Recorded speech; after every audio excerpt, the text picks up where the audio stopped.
Welcome back, SethBling here, and today I've got another Mario Maker level to show you. This one is called Open the Floodgates. What you're going to notice in this level is that the beginning of the level, the first half kind of the level, it's pretty easy. I can kind of like run over all the enemies I need to run over. It's not a ton of like really difficult obstacles, even these wigglers. It's pretty easy to just kind of run past them, wait for the right timing. There's these fish I can just kind of blow up, whatever. But pay attention to the enemies that you're seeing, because you're going to see them again in a moment. I can wait all I want for this guy, but you're going to see all this again in a moment. There's these piranha plants that come out of these pipes. Goombas on the ground here. There's some spike tops on the ceiling throughout the level. Okay, these can actually hit you pretty easily. Alright, so we're kind of at the end of the level. Well, end of the level, I guess. Let's see if I can just get this in the right place. So I've opened the floodgates. So I'll go through this pipe. So sort of the story here is we've blown up the stone, we blew up the ice behind it, and there's a door over there, and I'll get to that later. But we flooded the level is the idea. So we're going to actually have to go back through the exact same level, except the whole thing has been flooded. And what you'll notice is that a lot of the enemies that were very easy the first time become much more difficult. So like right here, we're going to have to walk past this Goomba and activate him. And if we end up waiting for the piranha plant here, the Goomba is actually kind of something annoying to avoid. Then there's a spike top that was not very... I actually can't believe I got hit there. Or didn't get hit. The spike top wasn't at all an obstacle the first time through, but the second time through, since we kind of have to wait for the piranha plants and go on the ceiling, it's a little bit more difficult. This Wiggler was confined to his platform before, but now he's able to roam free. And the Angry Wiggler is actually probably the hardest enemy in the level. And these guys like track you down, man. They go for it.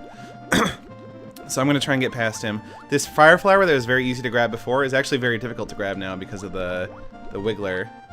Because he's tracking you down and everything. I think he's done though now. Yeah, I think he's went off and he's done with me. These fish that were actually occupying the ground are now up at the top, and these dry bones, these are dry bones by the way. In Mario Maker, when you have a dry bones in an underwater level, they turn into these fish that kind of like track you down like that. The Goombas, man, these guys just like, these are fast. They actually will go swim about as fast as you, so they become much more difficult, and they go fast because they have wings. But anyway, so I finished the level. There's these like springs, and I can kind of spring up and get that one up at the end of the level. So the point of the level here is basically to showcase enemies that are very different above ground and below ground. And so I designed this level with sort of a ramping difficulty level. Where'd my stylus go? Ah, there we are. So let's go back through the level and kind of, I want to talk about the different enemies and how basically every single enemy in this level is different in the dry version of the level and the wet version of the level. So we have these spike tops throughout the level, and actually you'll notice there's a lot of them. You don't even notice them the first time through in the dry area, but the second time through, when basically the area is wet, your tendency when you're in a wet area is to swim upwards. Let me actually put this level in water mode. So your tendency is to swim upwards and kind of stay on the ceiling, and you could actually even kind of get past these fish that way, but the spike tops kind of prevent you from doing that.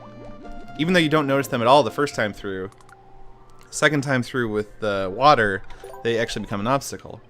These winged Koopas, of course, behave very differently. Instead of just like staying on the ground and being very easy to jump over, they actually they swim right at you, they chase you down, they track you very accurately, and they're very fast too.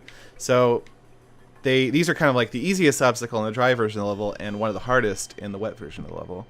Again, these fish, they occupy an entirely different space. In the dry level, they will, of course, swim, or they'll just fall onto the ground. Sometimes they'll pop up a little bit higher, but mostly they're not really an obstacle. And in the wet version of the level, they just swim back and forth towards the top of the screen. And again, the dry bones, again, very, very different enemies. They actually become fish that kind of track you down in the wet version. This Wiggler right here, I think, is the hardest enemy of the level, because he moves really fast and tracks you down.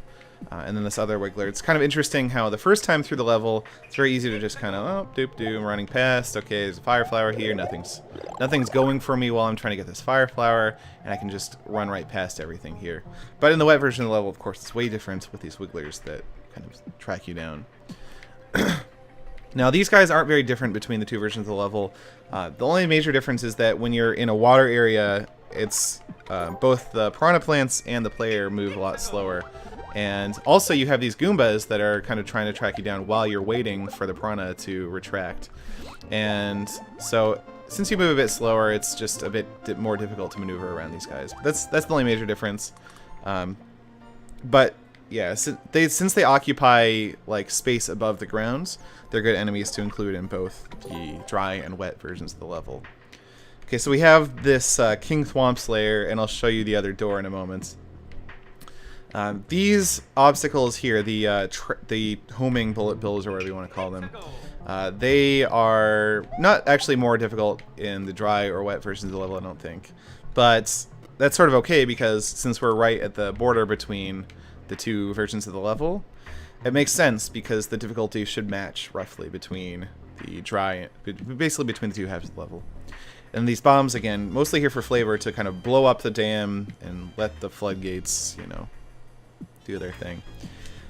So here we have the door with the 1-up, and you actually can blast through the ice with these bombs to get to the door, but it's much easier to just go through the pipe, and this whole area becomes water.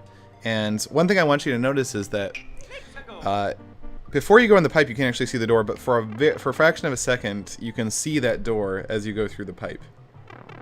And so that's sort of the way that you can discover it if you don't end up actually swimming to the right. Although I have a feeling most people will swim to the right, just because, you know, it's typical to go to the right in a Mario level. And so you get to discover this door, and you can go through the door into the King Thwomp's lair and grab yourself a Shelmet. Now, you do have to be careful here, though. If you just go to the right and keep swimming, you're just running right into King Thwomp here, wearing his crown of Shelmets. So you have to be careful and like turn around. Another interesting thing is you can't just put on the Shelmets by pressing down like you can normally. Your feet have to be touching the ground when you do it in a water level. So there you go. It's about like that. So you can use that as kind of like a power up if you end up going there. And you also kind of get 2 1-ups by going. Well, no, you don't. Never mind. That's in the 2 versions of the level. You can get 2 1-ups though.